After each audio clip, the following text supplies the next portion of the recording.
Hi, welcome to this edition of What's Happening at Tri-City Medical Center. I'm John Bonosoro, and I'll be your host for this program, which is a collaboration between KOCT, North County's channel, and Tri-City Medical Center. Our goal is to keep you informed about health issues, events, and services at your local medical center, and to provide you with information for a healthy lifestyle. The topic for this show is heart health. Cardiovascular disease is the single biggest cause of death worldwide for both men and women. In 2010, cardiovascular disease caused about 16 million deaths in the world, which accounts for approximately 30% of all deaths. In the United States alone, about 610,000 people die of heart disease every year. With us today is Dr. Samani, and she'll talk to us about this very important issue. Dr. Samani is board certified in adult echocardiography, nuclear cardiology, and is highly trained in heart catheterization, coronary angiography, and pacemaker insertion. Dr. Samani works at North Coast Cardiology in Oceanside and is a staff physician at Tri-City Medical Center. Doctor, thanks for joining us today. Thank you so much for having me, John. Well, it's great to have you here, and let's start with the basic question. Sure. What's the definition of a healthy heart? You know, the heart is like a hollow organ which keeps pumping blood throughout the body. Heart has, I always say, tell my patients that heart is like a house. It has its plumbing system and the pipes. And these pipes in the heart called coronary arteries. These coronary arteries are very small, tiny arteries that give blood and oxygen to the heart muscle. A healthy heart is a heart with clean coronary arteries, meaning that without any fat, cholesterol, or any other material inside the coronary arteries. Also, heart has its own electrical system.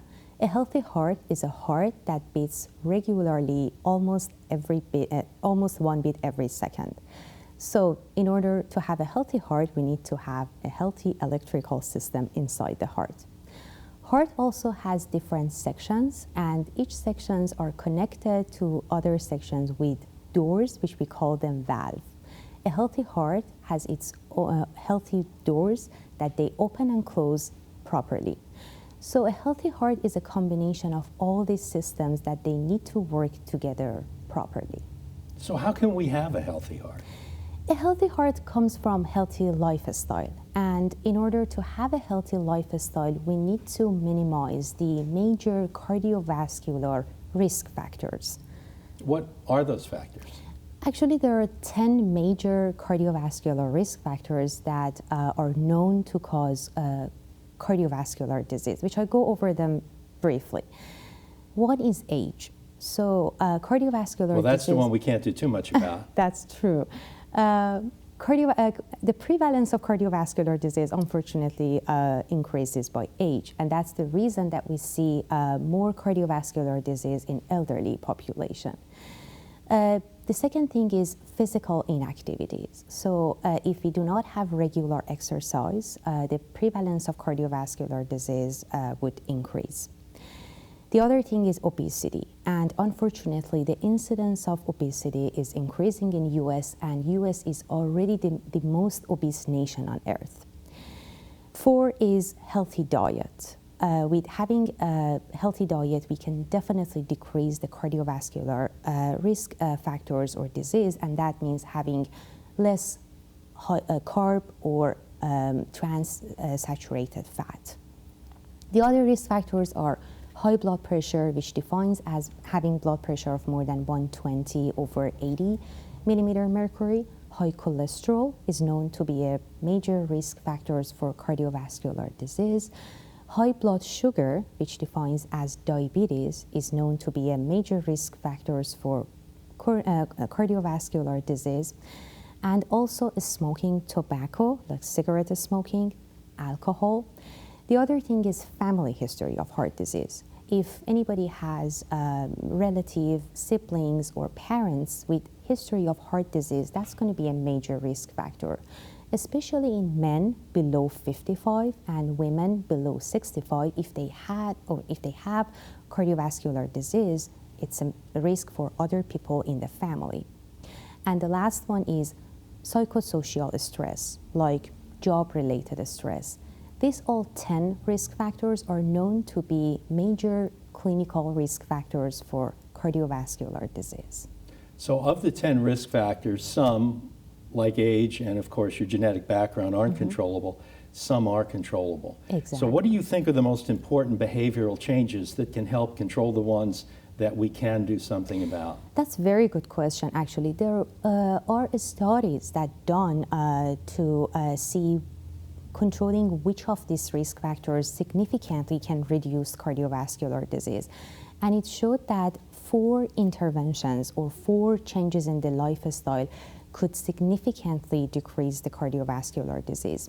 One is physical activity, which shows having at least 150 minutes exercise in a week can reduce cardiovascular disease.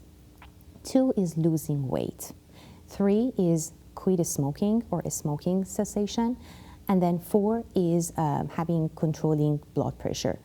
And if we do all these 4, it actually lowers the risk of cardiovascular disease by 90%. And interestingly, only 3% of population, they do all 4.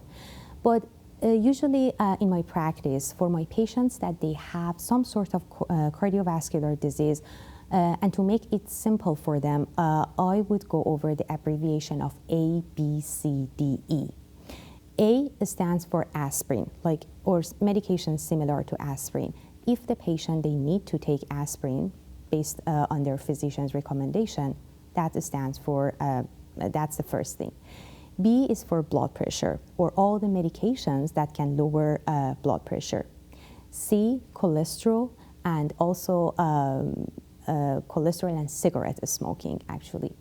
D, diet or weight management, and also diabetes, and all the therapeutic options available to control diabetes. And E stands for exercise, which, as I said, meaning at least having 150 minutes of exercise in a week. Well, probably the most controversial one of those is diet, because some of the other ones, I mean, smoking is obvious, either you do or you don't. We all have a diet. The question is what diet? Right. So what are some of the keys that you recommend for a heart-healthy diet?